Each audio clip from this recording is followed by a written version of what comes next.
आणि यानंतरची बातमी आहे महाराष्ट्रभरामध्ये सुरू असलेल्या उष्णतेच्या प्रकोपाची।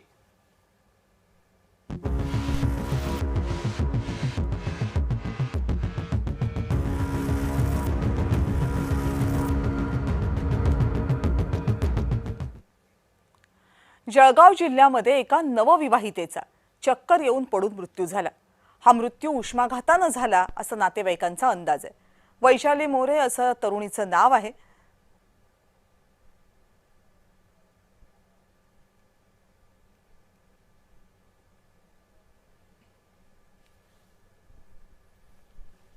अराउंड 5:40 इथे आली होती आपल्या गव्हर्नमेंट मेडिकल कॉलेज जळगाव इथे।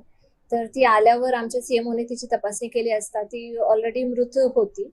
आणि हिस्ट्रीमध्ये तिचं असं आहे की पीएचसी नेरी कडनं ती आमच्याकडे रेफर झाली होती।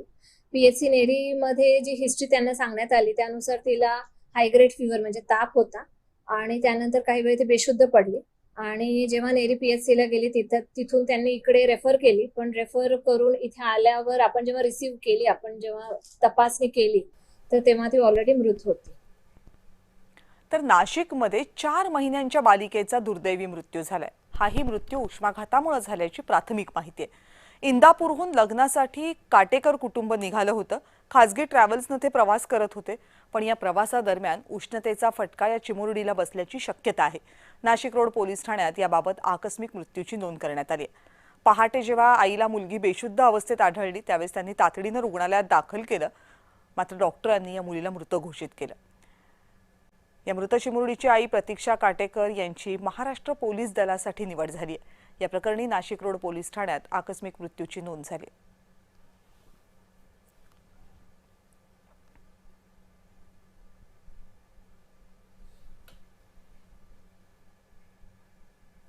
आणि गोंदिया जिल्ह्याचा पारा 42 अंश सेल्सिअसवर पोहोचलाय। उकाड्यामुळे नागरिक हैराण आहेत। नागरिकांनी आरोग्याची काळजी घ्यावी असं आवाहन प्रशासनाने केलंय।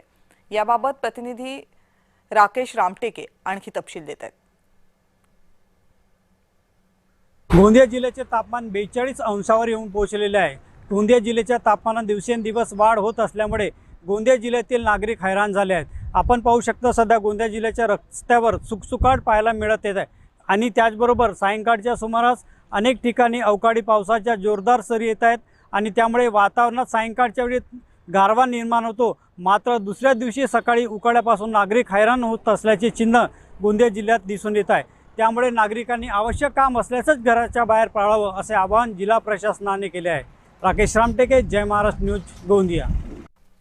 आणि विदर्भामध्ये पुन्हा एकदा उष्णतेची लाट आहे। 17 मे पर्यंत उष्णतेची लाट असेल असा अंदाज आहे। अमरावतीमध्ये तापमान 45.4 अंश सेल्सिअसवर पोहोचले। अमरावती जिल्ह्यात 13 उष्माघाताच्या रुग्णांची नोंद झाली आहे। आपल्याकडे एकूण 14 तालुके आणि 14 आता सध्या उष्माघाताचं हे चालू आहे, त्याच्यामुळे ऊन खूप तापत आहे आणि त्यामुळे आपल्याला काळजी घेणे अत्यंत महत्त्वाचे आहे। आतापर्यंत आपल्याकडे यामध्ये एकूण 13 रुग्ण विविध तालुक्यामधून नोंद झालेले आहे आणि त्याच्यामध्ये कुठलीही अशी सिरियस कंडिशन मध्ये कुठलेच नव्हते। डे केअर मध्येच आपण बरे करून त्यांना डिस्चार्ज केलेला आहे। आणि पैठण तालुक्यात भीषण पाणी टंचाई जाणवतीये। खेरडा प्रकल्प कोरडा ठाक पडलाय। उन्हाच्या तीव्र झळांमुळे जलाशयातला जलसाठा तळापर्यंत पोहोचलाय। 30 गावांचा पाणी प्रश्न यामुळे गंभीर झालाय। पिण्याच्या पाण्यासह शेतीलाही फटका बसतोय, त्यामुळे नागरिक सध्या चिंतेत आहेत।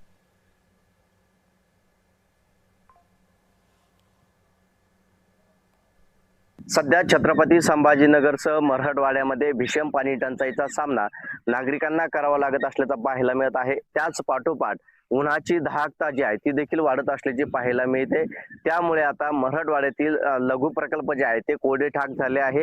अनेक प्रकल्प जे आहे ते जोत्याखाली पाणी गेल्याचं आपल्याला पाहायला मिळत आहे। मृत साठ्यामध्ये त्या ठिकाणचं पाणी आहे। मी सध्या पैठणच्या खेरडा या प्रकल्पामध्ये या ठिकाणी जर बघितलं तर या पाझर तलावाचा खेरडा प्रकल्प जो आहे तो मृत साठ्यामध्ये गेल्याचं आपल्याला या ठिकाणी पाहायला मिळत आहे। संपूर्ण कोरडा ठाक जो आहे तो या ठिकाणी झालेला आहे। अक्षरशः आपण या पाझर तलावातील परिस्थिती जर बघितलं तर संपूर्ण पाझर तलावातील जी खालील माती आहे ती संपूर्ण भेगाळ्याची परिस्थिती जी आहे ती आपल्याला या ठिकाणी पाहायला मिळत आहे। त्यामुळे या पाणी टंचाईची दाहकता जी आहे ती आपल्याला या माध्यमातून दिसून येते। मे महिना सुरू आहे आणि अजून 1 ते 1.5 महिना जो आहे तो जायचा आहे, मात्र केवळ 8 दिवसा इतकं पाणी शिल्लक जे आहे ते या साठ्यामध्ये आहे. त्यामुळे आता प्रशासनाने या परिसरामध्ये असणाऱ्या नागरिकांची पाण्याची व्यवस्था करावी. त्याचबरोबर नाथसागरामधून ज्या पाणी खेळडा प्रकल्पात आणण्यात आलेलं आहे ते देखील सुरू करावं अशी मागणी आता या 27 गावातील नागरिक करत असल्याची आपल्याला पाहायला मिळत आहे. कॅमेरा पर्सन संतोष शिरसाटचं विजय चिडे, छत्रपती संभाजीनगर.